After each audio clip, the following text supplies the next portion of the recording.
wabarakatuh.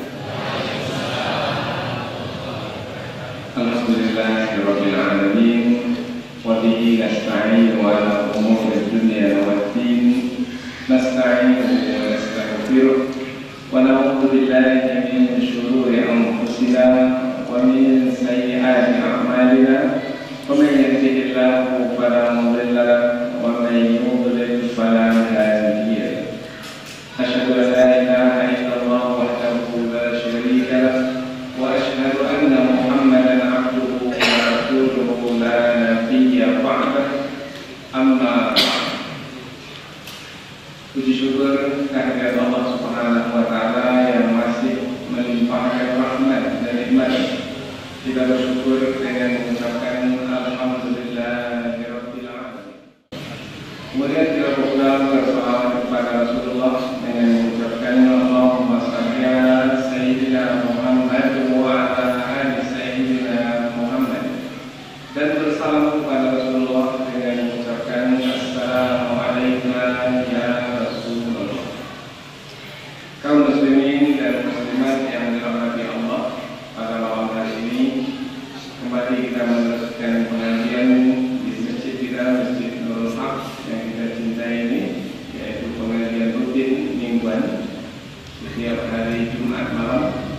Tujuannya adalah untuk menambah pengetahuan dengan harapan apabila bertambah ilmu kita, bertambah iman kita, bertambah iman kita, bertambah keyakinan kita, dan dengan ilmu, iman, dan keyakinan akan ada keinginan untuk beramal, akan ada keinginan untuk menambah amal dan senantiasa beramal, sehingga hidup kita hari ini lebih baik dari hidup kita yang kemarin, sehingga kita termasuk ke dalam golongan orang-orang yang dulu.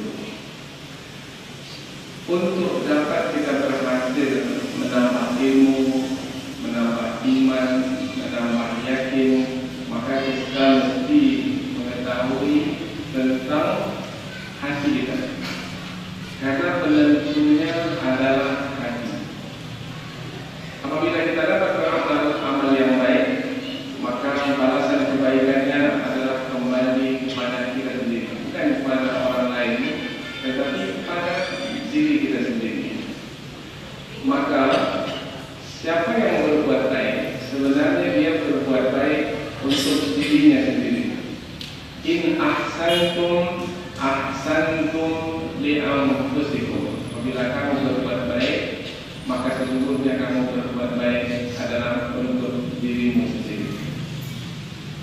Oleh karena hati adalah menjadi penentu, maka mestilah kita mengetahui tentang hati kita ini, dan juga mengetahui tentang hati manusia secara umum, supaya kita dapat menjalani hidup ini dengan benar. Karena kita tidak menjalani hidup dengan diri kita sendiri. Suami akan menjalani hidup dengan istrinya, orang tua akan menjalani hidup dengan anak-anak mereka, kita pula akan menjalani hidup dengan jiran, tetangga kita, dan secara bersama-sama kita menjalani hidup. Bahkan kita orang-orang beriman, sesama manusia di muka bumi ini akan menjalani hidup dengan orang-orang kafir. Yang orang-orang kafir itu juga memiliki hati di dalam dada mereka.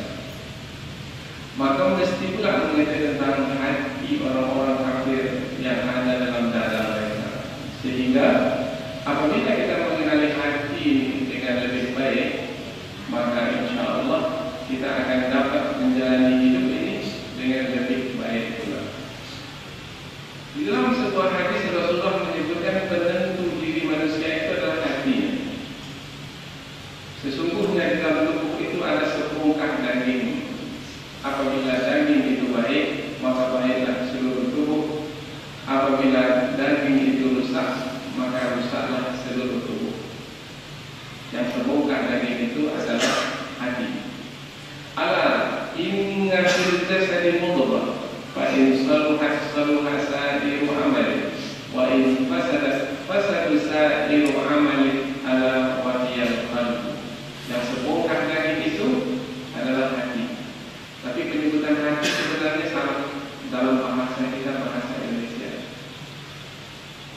Hati yang dimaksudkan di dalam kata Al-Quran atau di dalam perkataan yang disebutkan oleh Rasulullah SAW dalam hadis baginda adalah jantung, yaitu yang berdenyut, berdetak-detik, yang memompahkan darah ke seluruh tubuh.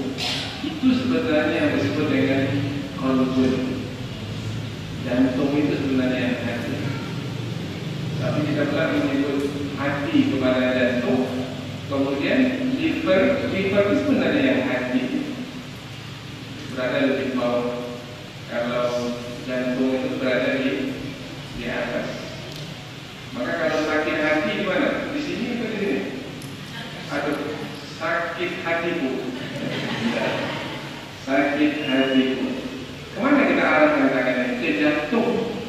Karena memang sebenarnya yang hati itu adalah jantung. Itu penyebutan yang salah dalam bahasa Indonesia dan tak tahu kapan akan kita perbaiki. Jadi yang dimaksudkan dengan hati pada organ tubuh manusia adalah jantung. Tapi kita tetap menyebutkan kata hati karena sudah terbiasa di lidah kita, bahwasanya sepokah yang menentukan diri manusia itu adalah hati. Jadi penggunaan kata hati pula di dalam Al-Quran, ada penggunaan kata hati itu pada organ tubuh, yaitu sepokah daging yang kita sebut jantung itu. Ada pula penggunaan kata hati itu bukan pada organ tubuh, tetapi pada sesuatu yang abstrak, yaitu umpamanya satu tempat yang di tempat itu ada keimanan. Keimanan di mana letaknya? Di hati. Tapi di hati yang mana? Bukan di organ tubuh. Itu berarti ada kaitannya dengan yang abstrak. Jadi hati itu kaitannya dengan iman, hati itu kaitannya dengan yakin, hati kaitannya dengan cinta, hati kaitan dengan rindu, hati kaitan dengan marah dan lain sebagainya. Nah, itu adalah sesuatu yang tidak nampak, yang abstrak. Penggunaan kata hati kepada yang nyata, sebongkah daging, dan juga kepada yang gaib, yang tidak nyata. Pengajian kita ini pengajian orang awam, maka kita ingin mengaji ini dengan sederhana. Tetapi meskipun sederhana, tetap ilmu pengetahuan yang kita dapatkan untuk bisa kita pakai.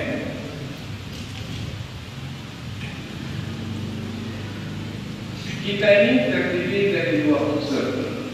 Ada unsur jasad yang nampak ini, dan satu lagi adalah unsur roh yang tidak nampak.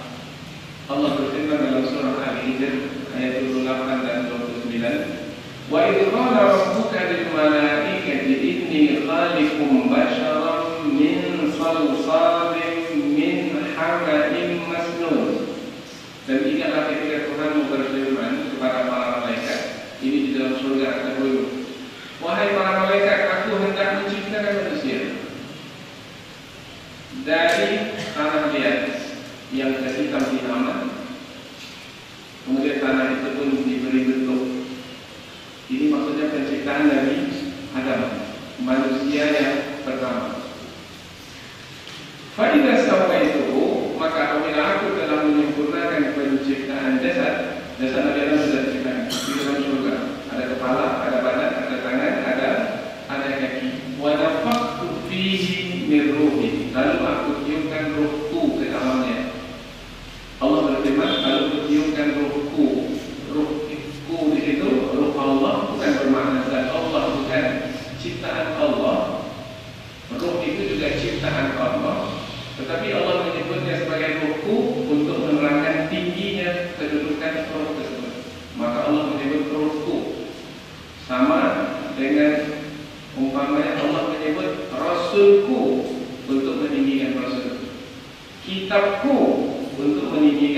kitab. Rumahku untuk meninggikan rumah. Ruhku untuk meninggikan ruh. Lalu aku mengirimkan ruhku ke dalam jasadnya, ke dalam jasad Nabi Adam. Faqa'ulahu sajidin, maka bersungguh sujudlah kamu wahai penghuni surga kepada Adam. Fasajadal malaikatu kulluhum ajma'un, semua penduduk surga bersungguh sujud illa iblis, kecuali iblis. Yang mau kita pelajari bukan semua itu. Yang kita mau pelajari adalah ketika Allah meniupkan ruh ke dalam badan, maka roh itu masuk pertama kali ke dalam hati, yang kita sebut jantung, ke dalam jantung. Tadi jantung itu bagaimana sifatnya? Berdenyut, memompahkan darah ke seluruh tubuh, maka kita hidup. Kalau jantung sudah tidak berdenyut lagi, berarti kita mati. Maka dokter itu pun kalau menentukan seorang itu masih hidup atau sudah mati, dipegangnya pergelangan tangannya, kemudian dirasakan ada gerak lagi ya, berarti jantungnya sudah tidak berdetak, berarti mati jantung yang memompahkan darah. Nah, Allah memasukkan roh itu ke dalam jantung yang kita sebut hati itu. Kemudian apabila masuk roh ke dalam jantung, maka roh itu yang menyebar ke seluruh tubuh. Ini yang dikaji oleh para ulama. Jadi kemana masuknya roh? Ke dalam hati, ke dalam jantung. Pengen sini ya. Ke dalam hati atau dalam jantung. Hati penyebutan yang salah, jantung penyebutan yang betul. Masuk dia ke dalam hati kita, menyebar ke seluruh tubuh. Kemudian apabila roh itu masuk ke dalam hati, maka badan ini itu hidup, badan ini bergerak. Maka 4 bulan pertama ketika manusia itu dikandung oleh ibunya, ada bergerak, tidak ada bergerak. Tapi setelah 4 bulan, 4 kali 30 hari, 120 hari, ditiupkan roh ke dalam janin, maka janin itu pun bergerak. Kata si ibu, menendangnya, kan anak kita ni Pak, berarti sudah bergerak. Sekarang ada tidak roh dalam badan kita? Siapa yang tak punya roh sekarang? Berarti mati ya? Tidak, tapi ada roh semua kita ni. Nah, sebentar lagi roh kita itu tercabut dari badan. Nah, apabila tercabut dari badan, maka badan ini tidak bergerak. Jadi tandanya hidup adalah adanya roh di badan, tandanya mati tidak ada roh dari badan. Berarti adanya roh di dalam badan membuat badan ini bergerak. Roh dimasukkan ke dalam badan, diletakkan dalam hati, menyebar ke seluruh tubuh. Ini yang penting mau kita sampaikan, yaitu apabila roh itu masuk ke dalam badan, maka akan aktif nafsu. Nafsu itu kaitannya dengan badan. Karena roh sudah masuk dalam badan, kita sudah hidup, maka muncullah nafsu, datanglah nafsu. Jadi nafsu itu kaitannya dengan badan. Contohnya sekarang, kalau badan kita ini lapar, apa keinginan nafsu? Makan. Nafsu makan. Nafsu makan. Kalau badan haus, keinginan nafsu mau minum. Kalau badan ini letih, keinginan nafsu mau istirahat. Sekarang ini mau duduk atau mau berbaring? Mau ngaji. Nah, itu berarti sudah berhasil mengalahkan nafsu. Mau dekat ke depan atau mau bersandar di dinding?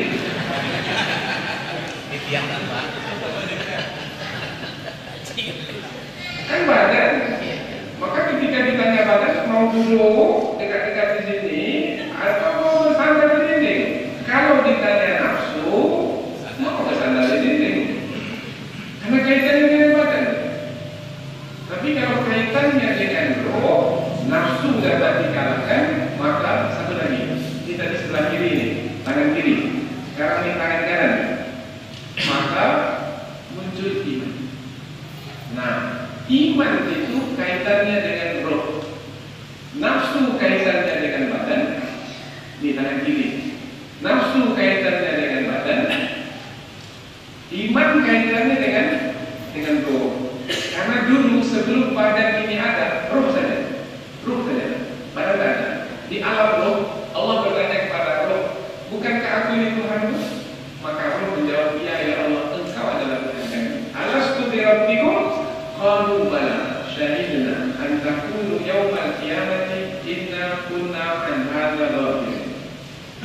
Jadi kesimpulannya, ini yang mau kita kaji ini. Tadi pengantar saja baru. Terus sampai lagi ke pembahasan, yaitu nafsu kaitannya dengan badan, kemudian iman kaitannya dengan ruh, atau badan itu kaitannya dengan nafsu, ruh itu kaitannya dengan iman. Sekarang makan, mau makan, apa sebab? Ada nafsu. Karena kaitannya dengan badan. Tapi ada ruh dalam badan. Jadi ditiupkan ruh dalam badan, maka aktif nafsu. Kalau dicabut, tercabut ruh dari badan. Malaikat maut mencabut ruh kita dari badan kita. Masih ada nafsu kita? Kalau sudah terbaring di depan rumah, semua orang melayat, masih ada keinginan mau makan? Ada. Apa sebab ada keinginan mau makan? Karena ada nafsu. Jadi nafsu itu berawal dengan peniupan roh ke dalam badan, dan nafsu itu berakhir dengan tercabutnya roh dari badan. Kalau sudah tua sekali, sakit, terperanting saja, masih ada nafsu tidak? Masih ingin kebun kelapa sawit? Kalau ada orang kasih umpamanya sebidang tanah yang luas untuk berkebun, ambil atau tidak? Karena nafsu.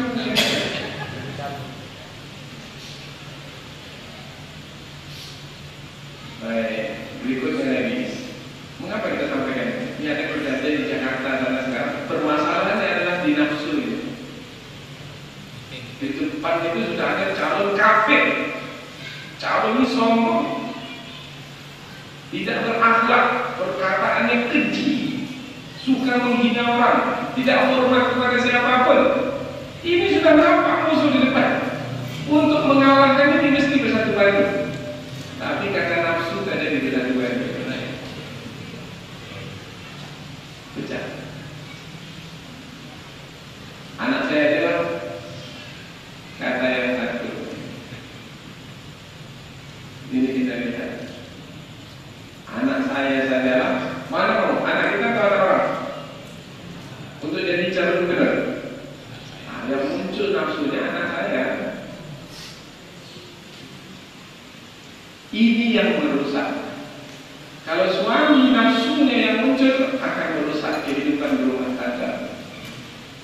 Kalau di tengah masyarakat pemimpin itu yang muncul adalah nafsunya, ini yang merusak. Maka Allah berfirman tentang nafsu, wa nafsu wa ma sawaha. Demi nafsu yang Allah telah sempurnakan penciptaannya. Memang itulah sifatnya nafsu. Mengapa ditetapkan seperti itu sifatnya nafsu? Sebagai ujian bagi manusia. Maka Allah menerangkan qad aflaha man zakkaha, beruntunglah orang yang mensucikan nafsunya. Nah, nafsu itu kotor ya, bukan nafsu itu berkeinginan yang buruk, maka perlu disucikan. Inna nafsa la ammaratum bisu, sesungguhnya nafsu itu menyuruh untuk melakukan keburukan. Keburukan yaitu yang mendatangkan keburukan bagi kita. Mana baik? Duduk dekat-dekat di sini atau jauh-jauh dari sini? Dari penyampaian ibu. Yang baik itu dekat-dekat. Yang dekat itu belum tentu dengar semua lagi. Apalagi jauh-jauh. Sayur-sayur terdekat. Tapi karena nafsu jauh-jauh lah. Kalau jauh di tanah Pak Ustaz kalau kita mengatur. Nafsu. Ini contoh ya, contoh.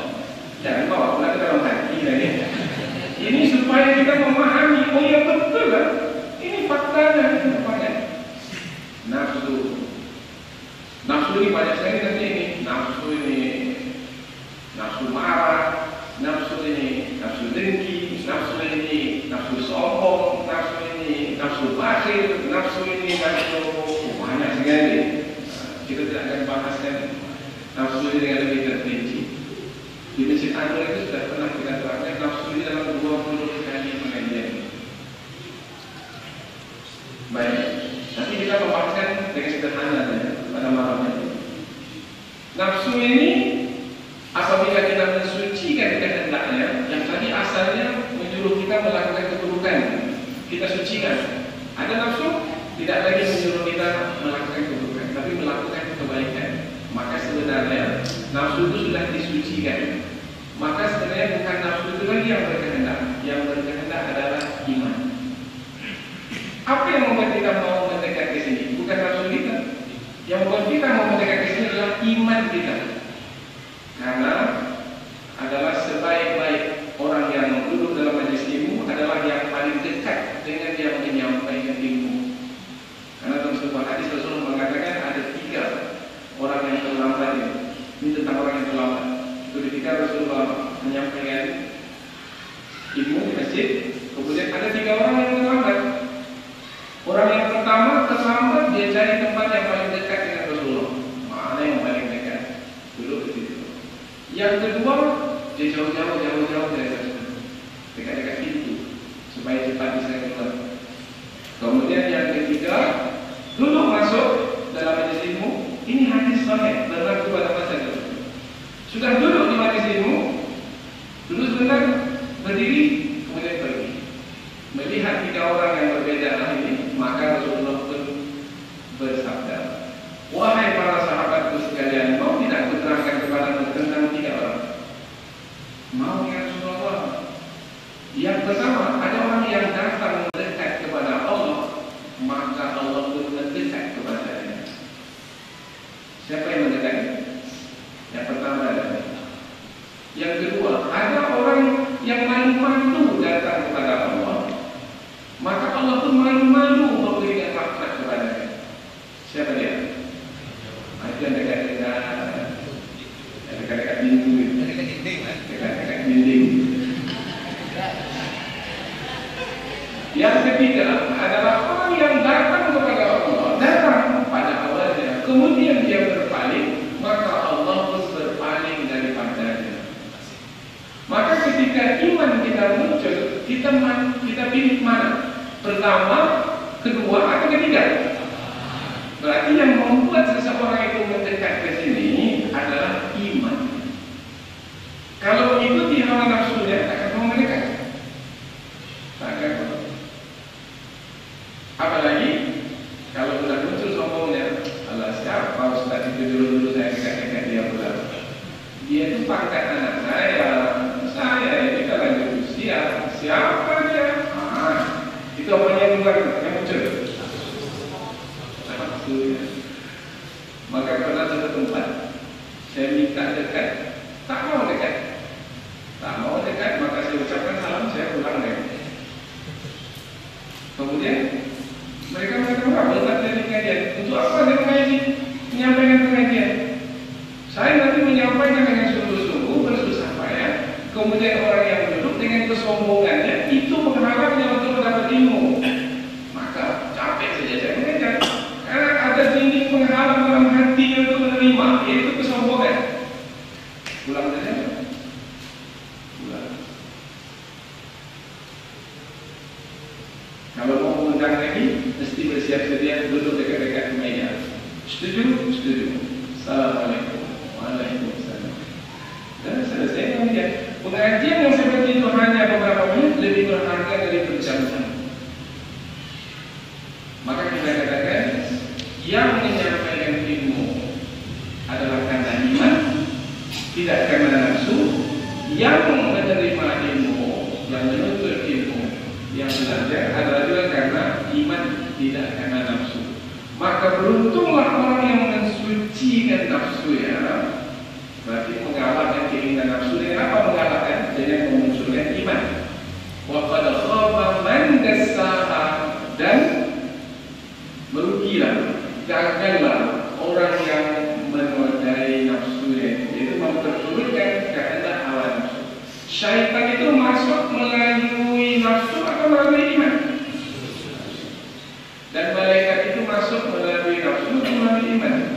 Melalui iman. Jadi ada dua ini, ada nafsu, ada iman. Yang dalam hati kita itu yang mana yang kuat, iman atau nafsu? Dalam hati kita disuruh untuk memilihnya, dikasih 200.000, kita ambil atau tidak? dikasih kaos singlet untuk memilihnya. Kita tahu orang ini tak baik ini, tapi dia berikan serangan fajar untuk memilihnya. Kita ambil uang 200.000 banyak apa? 3 hari itu akan jual gue. Itu nak akan jual dari kantinnya ya. Kita ambil, kita pilih berbadan nafsu.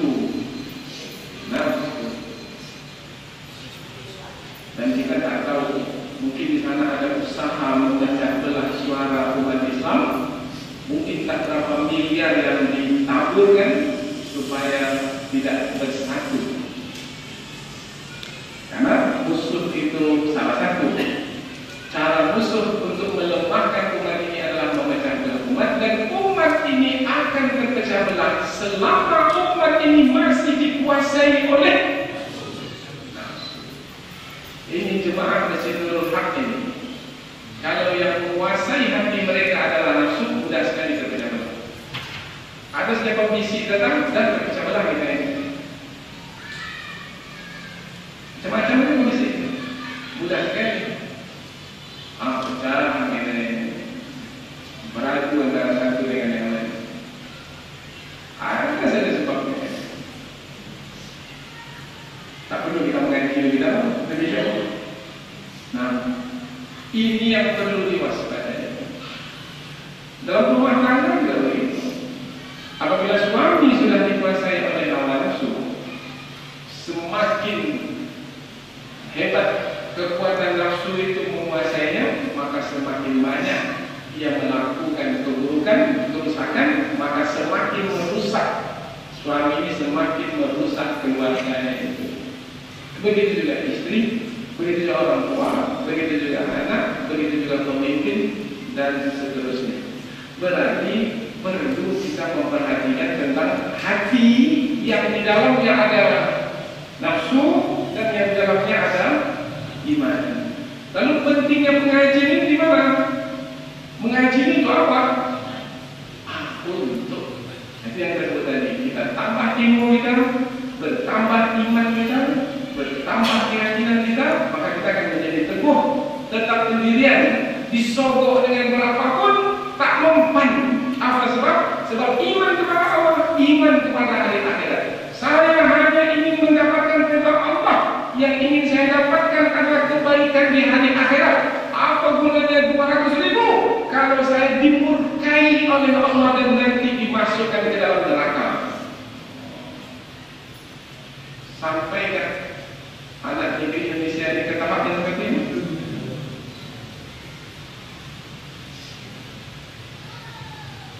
Hati-hati, musuh Islam di depan sudah siap dengan harta yang banyak untuk membeli iman. Ini bahasa untuk membeli iman anak negeri ini. Yang tinggi kedudukannya miliaran, yang rendah dari itu jutaan. Kalau yang biasa-biasa ribuan saja, 100.000, 200.000. Ini sejak zaman Rasul lagi, bukan zaman sekarang. Karena Rasul sudah mulai muncul, dakwah Rasul tidak bisa lagi disekat, dihalang, maka Rasul pun ditawari, wahai Muhammad, kamu mau apa? Kamu mau puasa kami berikan? Kamu mau wanita kami berikan? Silakan. Tapi kamu jangan mendakwahkannya. Cukup sampai setakat ini saja. Itu waktu di Mekah. Apa jawaban dari Rasul? Tidak. Andaikan kamu letakkan matahari di tangan kananmu dan bulan di tangan kiriku, kan hebat ya, matahari dan bulan. Diletakkan di kedua tanganku supaya aku meninggalkan dakwah ini, tidak akan pernah aku tinggalkan sampai mati. Itu bahasa kita.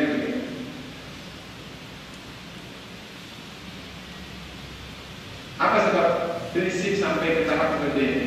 Karena iman. Bagaimana anak negeri Indonesia ini sampai ke tahap seperti ini? Ini sebentar lagi pilkada wali kota.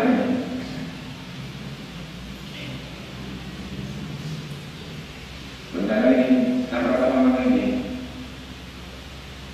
Hati-hati, tidak menutup kemungkinan di belakang setiap calon itu ada orang kafir yang telah merencanakan rencana yang buruk yang jahat untuk menghabisi umatnya, sehingga umat ini tidak berdaya.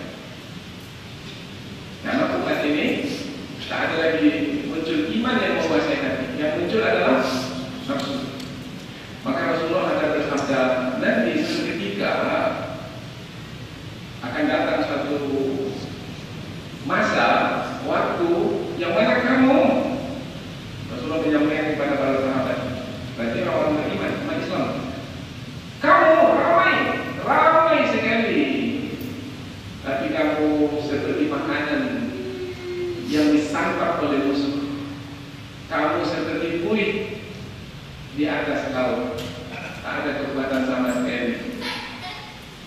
Apakah kita berbanding musuh itu sedikit ya Rasulullah? Enggak, kamu banyak sekali. Tapi ada penyakit di tubuhmu. Apa penyakit itu? Al-wahan. Penyakit itulah penyakit al-wahan, yaitu dua penyakit al-wahan. Hubbud dunia, cinta kepada dunia. Cinta kepada dunia ini kaitannya dengan iman atau nafsu? Hubbud dunia, cinta kepada dunia. Wa karahiyatul maut, takut mati. Karena boleh jadi diancam. Kalau kamu mau maju, kami pun maju atau tidak? Ini mau menghadapi orang kafir, mau pertaruhkan nyawa, maju atau takut mati? Takut mati, tak usah. Cinta kepada dunia, takut kepada mati, ini kaitannya dengan nafsu. Kalau kaitan dengan iman, akhirat,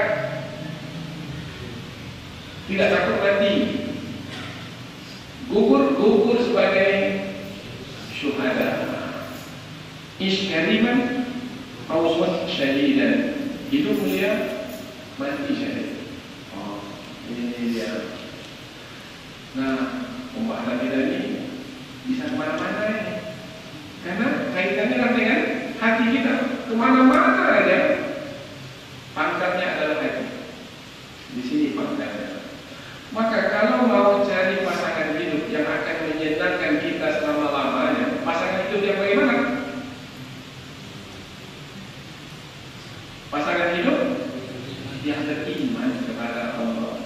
Jangan pasangan hidup yang dikuasai oleh nafsu. Kalau dikuasai oleh nafsunya, ketika dapat yang dia inginkan, suka. Ketika tidak dapat yang dia inginkan,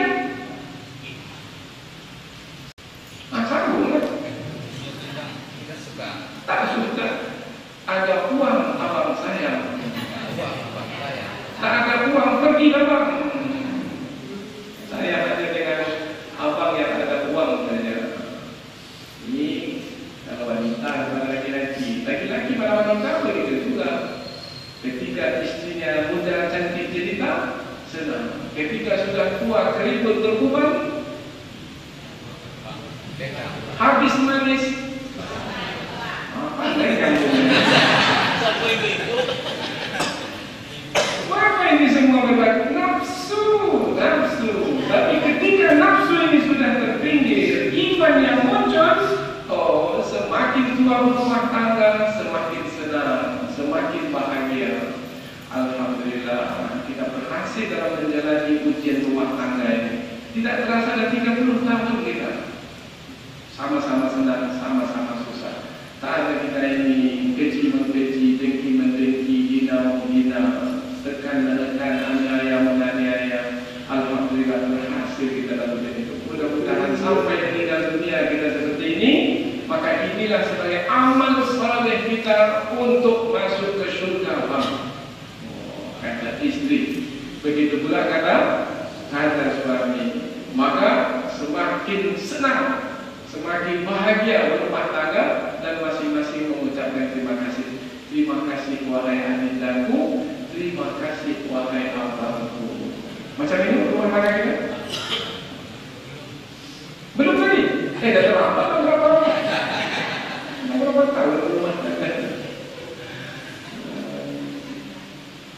bangkanya? Di sini tadi bangkanya. Maka cari pasangan hidup itu karena 4. Pertama, kedua, ketiga itu boleh jadi kaitannya dengan nafsu. Tapi yang keempat itu kaitannya dengan iman. Maka perhatikan yang kaitannya dengan iman, saya akan pertama. Tungkahul mar'atu li arba'in. Wanita itu dikawini karena 4. Li jamaliha karena cantiknya, nafsu.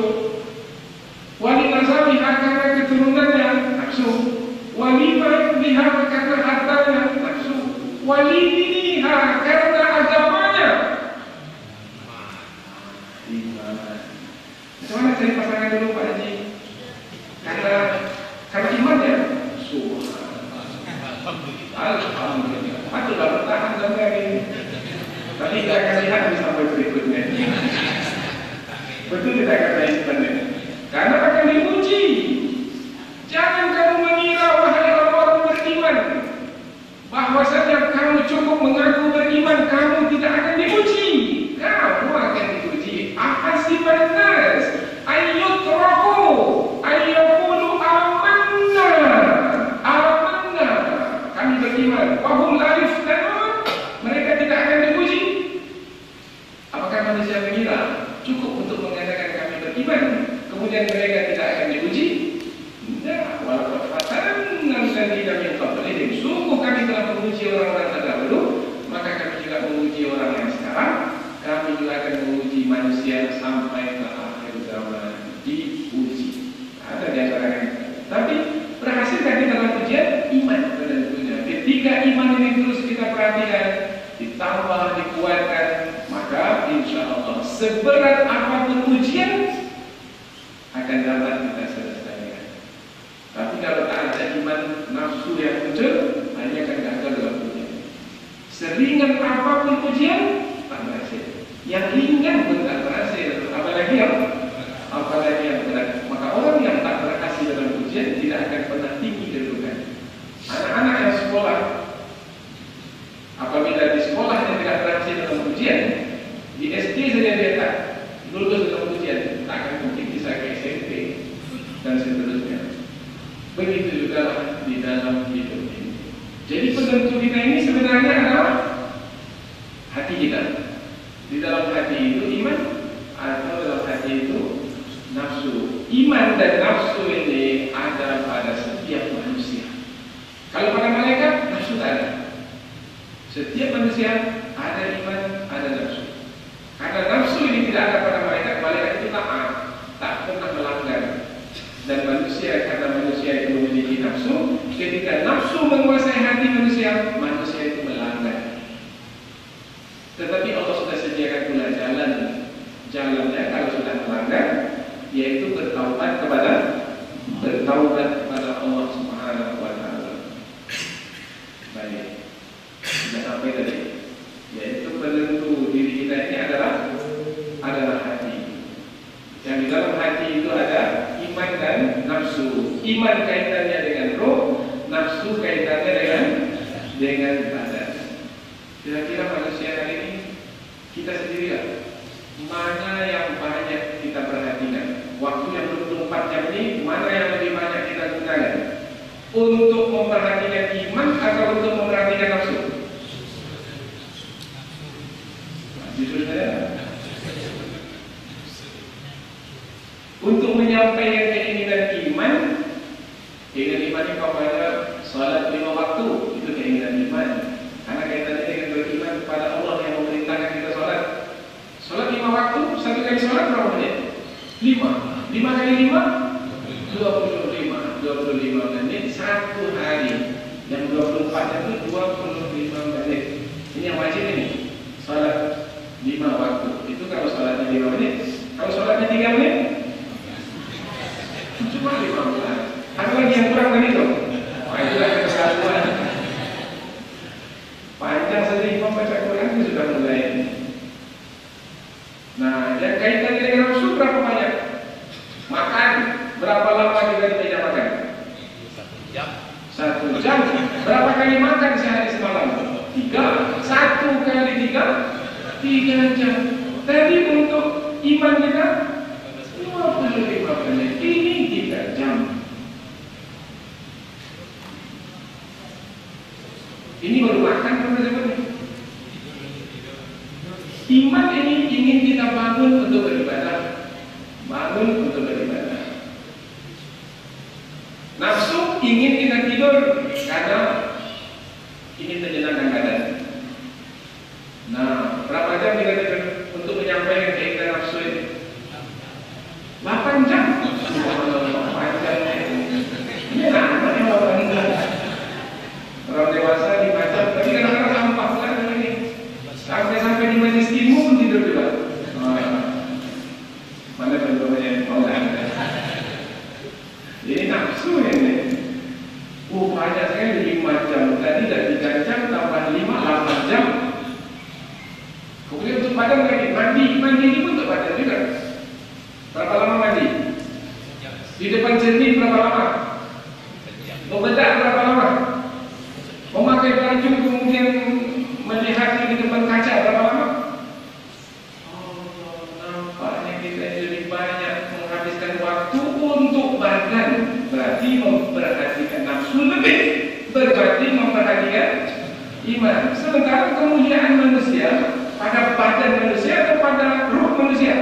Inna akramakum indallahi atqakum. Orang yang paling mulia di sisi Allah di antara kamu adalah yang paling bertakwa.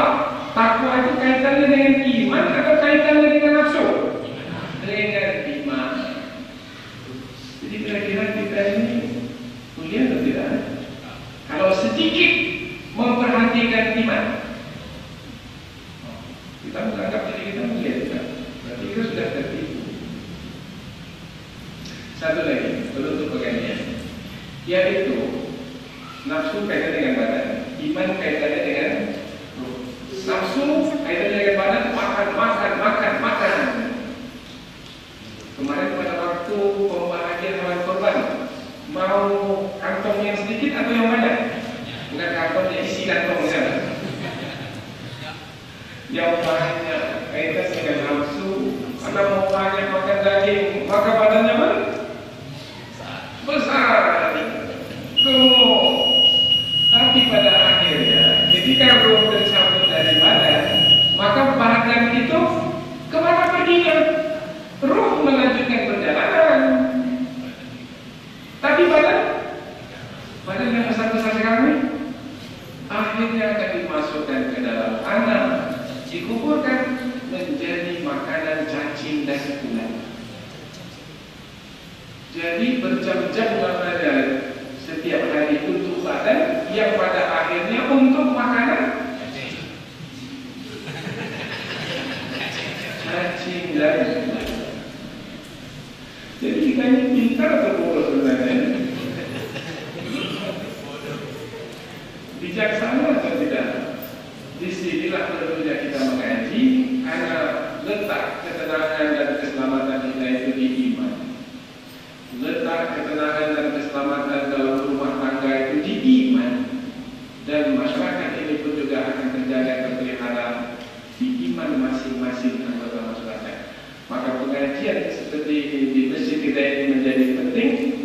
Jangan sampai tidak. Dan mungkin 1 kali seminggu tak cukup, mungkin ditambahkan lagi. Tapi kalau sekali seminggu dia tak datang, bagaimana? Menambah dari Ustaz. Oh, berarti nafsu itu masih lagi menguasai hati. Di sinilah dakwah mesti perlu digencarkan lagi, sehingga sampai suatu ketika nanti pada keadaan setiap diri itu lebih mengikuti kehendak imannya berbanding kehendak nafsunya. Andai pun ada juga kehendak nafsunya itu sudah dapat dikalahkan dan sama kehendak nafsu itu dengan kehendak imannya. Keadaan seperti ini hati manusia menjadi tenang. Itu yang disebut hati yang tenang. Yaitu ketika hati itu sudah dikuasai oleh iman. Jadi pembahasan kita sederhana saja pada malam hari, yaitu hati adalah penentu hidup kita. Tapi mesti dipahami dalam hati itu ada 2, yaitu iman dan nafsu. Untuk memahaminya lebih mudah, kaitkan dia dengan penyuman roh. Roh kaitannya dengan iman, kemudian nafsu kaitannya